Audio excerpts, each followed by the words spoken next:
Spallner arranged the newspaper clippings carefully. Morgan looked at them. "What's the idea? Ever since your accident, you think every traffic scramble is part of you. What are these?" "Clippings of motor car crack-ups and photos. Look at them." "Not at the cars," said Spallner, "but at the crowds around the cars." He pointed. "Here, compare this photo of a wreck in the Wilshire district with one in Westwood. No resemblance. But now, take this Westwood picture and align it with the one taken in the Westwood district 10 years ago." Again he motioned. "This woman is in both pictures. Coincidence? The woman happened to be there once in 1936, again in 1946? A coincidence, maybe. But 12 times over a period of 10 years, when the accidents occurred as much as 3 miles from one another? No, here." He dealt out a dozen photographs. "She's in all of these." "Maybe she's perverted." "She's more than that. How does she happen to be there so quickly after each accident?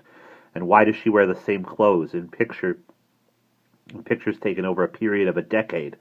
I'll be damned, so she does.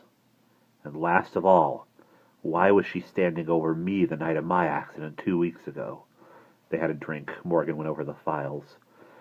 "What'd you do? Hire a clipping service while you were in the hospital to go back through newspapers for you?" Spallner nodded. Morgan sipped his drink. It was getting late, and the street lights were coming on in the streets below the office.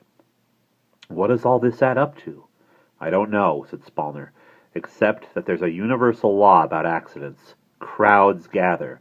They always gather. And like you and me, people have wondered year after year why they gathered so quickly and how. I know the answer. Here it is." He flung the clippings down. "It frightens me. These people, mightn't they be thrill hunters, perverted sensationalists with a carnal lust for blood and morbidity?" Spallner shrugged. "Does that explain their being at all the accidents? Notice, they stick to certain territories. A Brentwood accident will bring out one group, a Huntington Park accident another. But there's a norm for faces. A certain percentage appear at each wreck." Morgan said, "They're not all the same faces, are they?" "Naturally not. Accidents draw normal people too, in the course of time. But these, I find, are always the first ones there. Who are they? What do they want? You keep hinting and never telling. Good Lord, you must have some idea. You've scared yourself, and now you've got me jumping." "I've tried getting to them, but someone always trips me up. I'm always too late. They slip into the crowd and vanish. A crowd seems to offer protection to some of its members. They see me coming. Sounds sort of like a clique. They have one thing in common. They always show up together, at a fire and an explosion, or on the sidelines of a war, at any public demonstration of this thing called death. Vultures, hyenas, or saints. I don't know which they are. I just don't know. But I'm going to the police with it this evening. It's gone on long enough. One of them shifted that woman's body today. They shouldn't have touched her. It killed her." He placed the clippings in a briefcase. Morgan got up and slipped into his coat. Spallner clicked the briefcase shut. "Or, I just happened to think." "What?" "Maybe they wanted her dead." "Why?"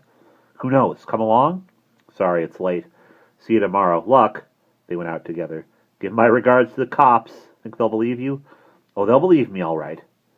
"Good night." Spallner took it slow driving downtown. "I want to get there," he told himself, alive.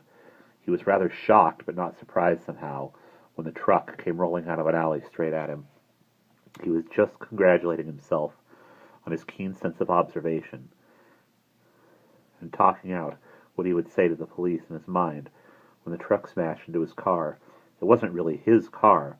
That was the disheartening thing about it. It was in a preoccupied mood. He was tossed, first one way, and then that way. Well, he thought, what a shame. Morgan has gone and lent me his extra car for a few days, until my other car is fixed. And now, here I go again. The windshield hammered back into his face. He was forced back and forth in several lightning jerks. Then all motion stopped, then all noise stopped, and only pain filled him up. He heard their feet, running and running and running. He fumbled with the car door. It clicked. He fell out upon pavement, drunkenly, and lay, ear to the asphalt, listening to them coming. It was like a great rainstorm, with many drops, heavy and light and medium, touching the earth. He waited a few seconds and listened to their coming and their arrival.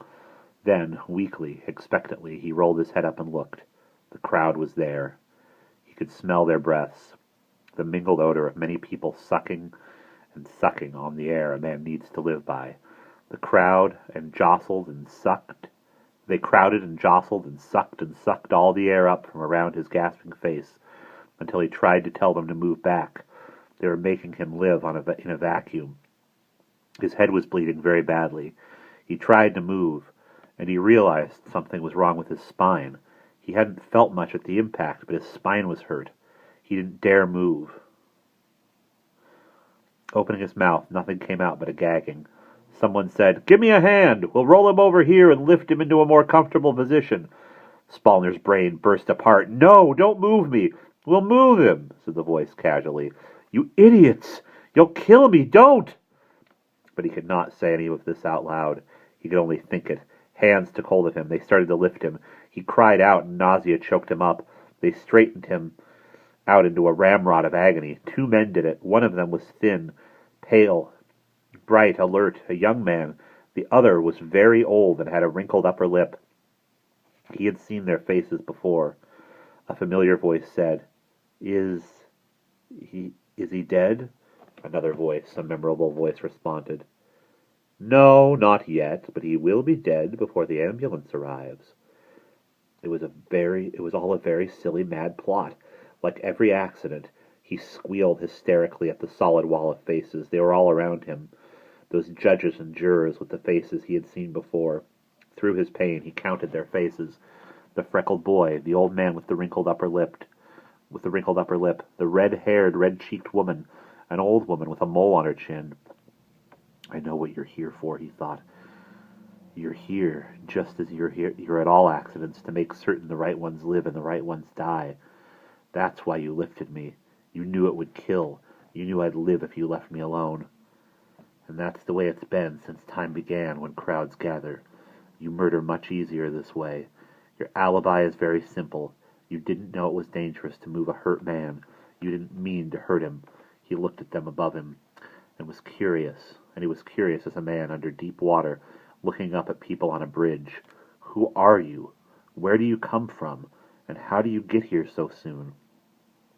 "You're the crowd that's always in the way, using up good air that a dying man's lungs are in need of, using up space he should be using to lie in, alone, tramping on people to make sure they die. That's you. I know all of you." It was like a polite monologue. They said nothing. Faces. The old man, the red-haired woman. Someone picked up his briefcase.